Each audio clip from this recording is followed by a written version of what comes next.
Hello guys, good morning, welcome to my new blog. Poonam aunty માટે અમે gift લેવા આવી ગયા છીએ.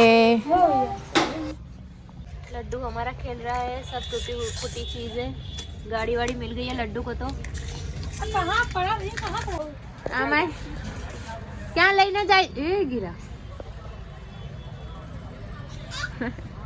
क्या લઈને જાય છે હે આ મેં એ લડ્ડુ લડ્ડુ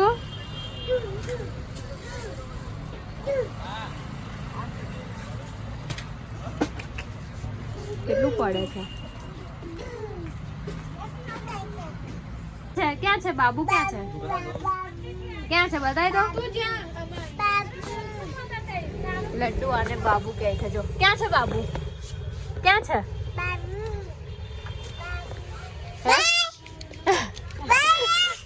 આનો ફોન દેખીને બાય કરવાનું યાદ આવે બાબુ ક્યાં છે બાબુ ક્યાં છે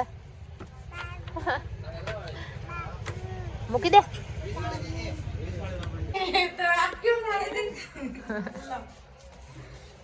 હેપી બર્થડે પૂનમ આંટી.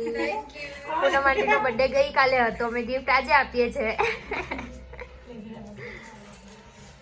મમ્મી અત્યારે બનાવી રહી છે મસ્ત મજાનો ગાજરનો હલવો. આ શિયાળામાં લગભગ ત્રીજી વાર બની રહ્યો છે ને મમ્મી? હા.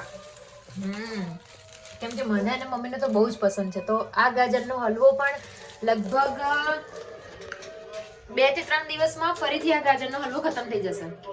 આ શિયાળામાં તો ખાવો જ જોઈએ. ગાજરનો હલવો ખાવ, દૂધીનો હલવો ખાવ, મજા આવે ખાવાની. શું કહેવું? મજા ના આવે. દૂધનો હલવો બી ખાઈ શકો, પણ અમને તો ગાજરનો હલવો બહુ જ ભાવે છે. અત્યારે હું ભૂંગળા ખાઉં છું. મને તો ભૂંગળા બહુ જ ભાવે છે, અને એમાં બી સ્પેશિયલ ભૂંગળામાં આવો ચાટ મસાલો નાખવાનો, એટલે એકદમ મજા આવી જાય. ગાજરનો હલવો બનીને રેડી થઈ ગયો છે, અને હવે આ ગાજરના હલવાને આ ડબ્બામાં લઈ લેવાનો છે. એના પછી આનાથી આપણે ગાર્નિશિંગ કરશું. ડ્રાય ફ્રૂટ્સ બી રેડી કરી દીધા છે.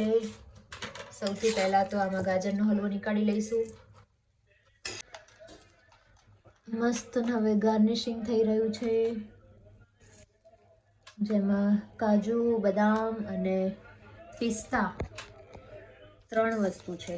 ચલો હું બી થોડોક સહયોગ આપી દઉં છું ગાર્નિશિંગમાં, એટલે લાગે કે હા મેં પણ કંઈક તો સહયોગ આપ્યો, કંઈક તો હેલ્પ કરાઈ. શું કહેવું મમ્મી? ફોગટમાં હેલ્પ કરો. Thank you. ગાજર છીણવામાં તો હેલ્પ નહીં કરાય. અરે ગાર્નિશિંગમાં હેલ્પ કરાઈ ને એટલે આવી ગયું. ગાજરનો હલવો તો બનીને રેડી થઈ ગયો છે, અને હવે હું આને કાલે ઓફિસે લઈ જઈશ.